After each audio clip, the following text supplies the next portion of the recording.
ঘুম ভেঙে গেলে দেখি আমার রুমের শোকেসের ওপর যেখানে কোরআন শরীফ রাখা, ঠিক সেইখানে একটা কালো বড় মুখওয়ালা একটা লোক আমার দিকে এক দৃষ্টিতে তাকিয়ে আছে।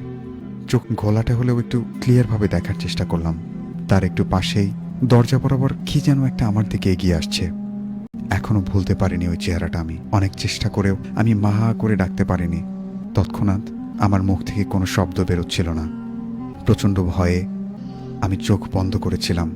মাঝে মাঝে চোখ মেলে দেখছিলাম সেই অদ্ভুত কালো অবয়বটি আমার দিকে তাকিয়ে আছে এবং ধীরে ধীরে আমার দিকে এগিয়ে আসছে।